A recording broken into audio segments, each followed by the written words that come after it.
Well, we have $800 billion of two-way trade back and forth across the border. A lot of people think that's trade between the United States and Canada. I don't look at it that way. I don't believe nations trade.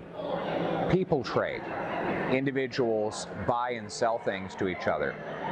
When governments impose tariffs, quotas, and other barriers, they simply build walls between buyers and sellers who would otherwise mutually agree on benefiting from a voluntary exchange. We want freedom, we need free trade. It's hard to say.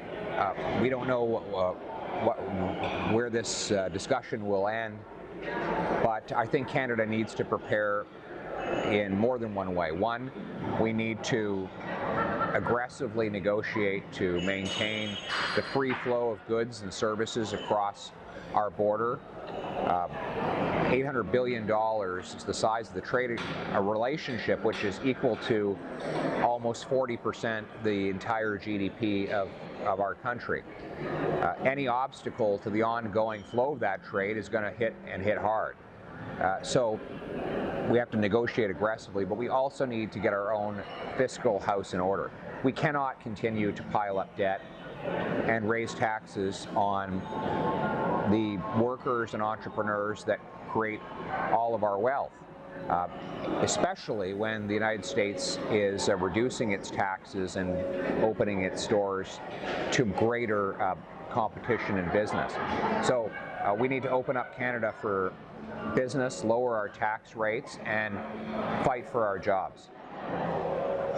The obstacles appear to be a growing tide of protectionism in the United States of America. And I don't understand it, because America has always stood for free enterprise. You can't really have free enterprise without free trade. So I think the solution to that obstacle is to remind Americans that they will pay more for consumer goods and they will have access to fewer foreign customers if they build a wall, an economic wall, by pulling out of NAFTA or harming the free trade agreement that has led to our mutual prosperity over the last more than 2 decades. President Trump has talked about this import tax.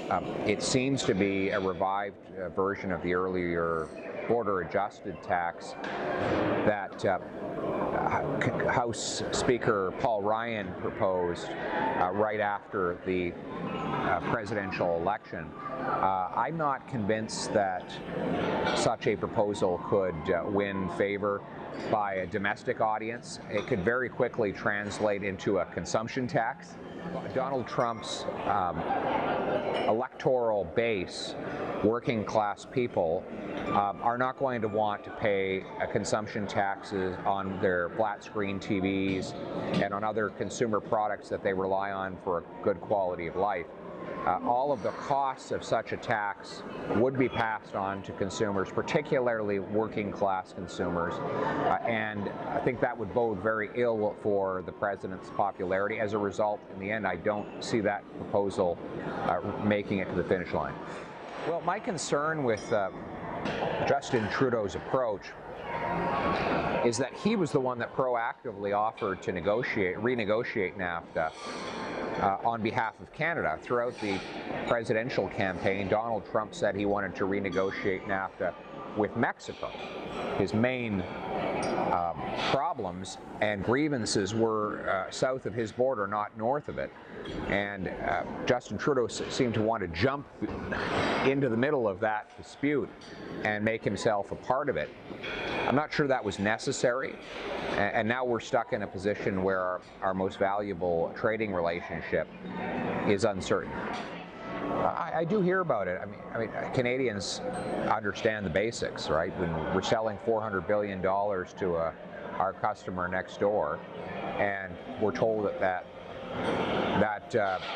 relationship could be threatened, obviously workers and business owners worry. So they want our Team Canada to negotiate and get a good deal. and also keep Canada competitive at the same time. Just minimize all obstacles to trade. More free and open commerce between peoples is always better. Remember, what distinguishes the free market from every other system of economics ever conceived is that every transaction is voluntary. That means the buyer and the seller both have to agree they're better off engaging in it. When you build tariff, quota, and other border obstacles to free exchange, you are by necessity making both buyer and seller worse off, making our people less free and less prosperous.